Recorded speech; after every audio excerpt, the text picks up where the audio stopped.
Može. Jedan od zaista najimpresivnijih objekata kada je reč o sportskoj infrastrukturi u Sjedinjenim Američkim Državama upravo je objekat u kome se sada nalazimo. Wells Fargo centar predstavlja nešto što daleko nadilazi sport i što po mnogo čemu predstavlja vezu i biznisa i društvenog uticaja i primjene najsavremenije tehnologije. Naš današnji sagovornik je Dzon Pejdz, čovek koji operativno vodi ovaj kompleks ispred kompanije Global Spectrum. Mr. Pejdz, thank you for having us here. Thank you, my pleasure. This magnificent facility is not only sports facility. It's a mixed-use facility that brings people not just to look games, but to entertain themselves. Is this additional part of your business, or is it equal part as sport? It's an equal part of sports. The entertainment component is huge as it relates to the additional customers and revenues that you can drive through your facility. So it's extremely important for us to provide a multifaceted approach to our sports and entertainment complexes. When we speak about sport, we see that the whole economy is emerging around this, from the entrance to these streets we are sitting now. Is this facility sustainable without this additional revenue? No, it's not. You really need to have all forms of ancillary revenue, the extra revenue that comes along with the facility, such as parking, food and beverage, ticket surcharges, sponsorship, premium seating, to make it all work. The economy of sports is very difficult because of the player salaries and the expenses associated with it. So all these additional revenues helps the venue operators and the teams as well to share in these profits to make everybody hopefully successful at the bottom line.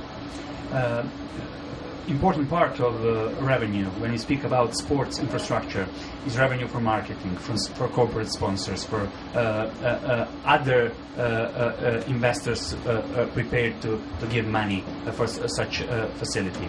We saw downstairs professional TV studio. How important is this media partnership and coverage of events here to attract more corporate sponsors? We're very fortunate that our ultimate partner in our approach here is Comcast. We did a joint venture with Comcast to form Comcast Spectacor in 1996.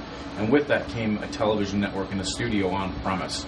So having that allows us to really get advertisers and potential sponsors to spend more and tag along a building sponsor or an event sponsorship so that we can drive not only the television rating and audience and approach from a revenue perspective, but also do more for the building. So it's really a way to leverage all the resources and availability in terms of additional content and exposure for sponsors to make this more for everybody.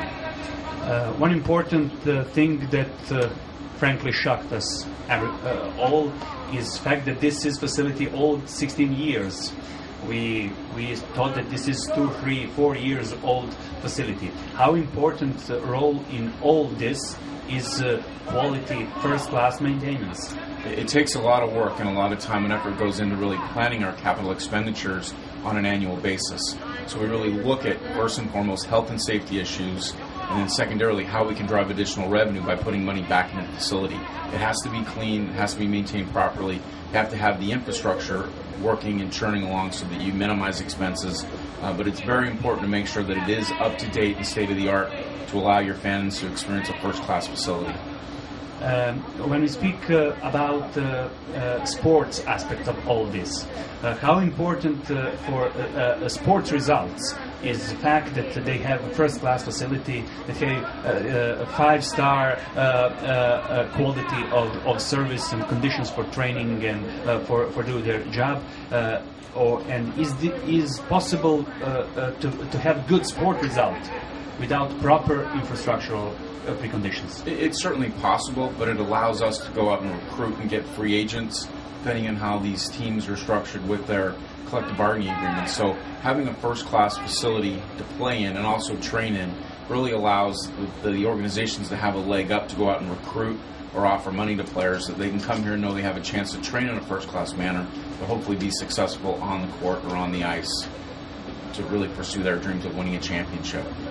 And to conclude, we preparing this material for some kind of education of decision makers and public officials on a verge of building a sports facility in Serbia. And we had this heritage of one purpose, no commercial content, sport stadiums and so on. I want to ask you something that could relate to this problem that we have.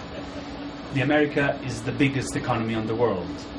If this facility in the biggest economy on the world should live from tickets and fan attendance only, does this facility could this facility be economically sustainable? Absolutely not. You need all the facets involved in what you've seen here today in your tour. You need signage, you need sponsorship, you need premium seating to make it all tick. With our company, Global Spectrum, that's really how we do better for really a municipality or a state or a government, is showing them that there's other ways to achieve results, but you need these extra forms of revenue sources to allow them to achieve a bottom line that makes sense, so that the taxpayers of the government isn't contributing a lot to subsidize the operation, but it's critical that you have these other resources and revenue generators available to you to have a successful venue. Concluding question for all our speakers on this our tour is how this facility impacts society. What kind of social impact brings this type of investment? We saw in New Jersey this Red Bull arena that should improve quality of life in all this very troubled area. We see in a small space 3 big sports venues.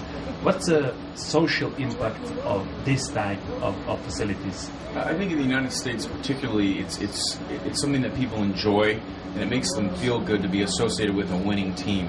We're very fortunate here in Philadelphia, particularly, to have 3 great venues very close together. But people live through their sports teams. It gives them something to feel good about. It gives them something to complain about as well when they don't perform well. So it is an outlet socially. It allows them to spend money, spend time together as a family or with friends. So it is essentially a very important, I think, social environment and a nuance in today's culture in the United States, and particularly here in Philadelphia. Mr. Pejdz, thank you for this interview. Thank you very much.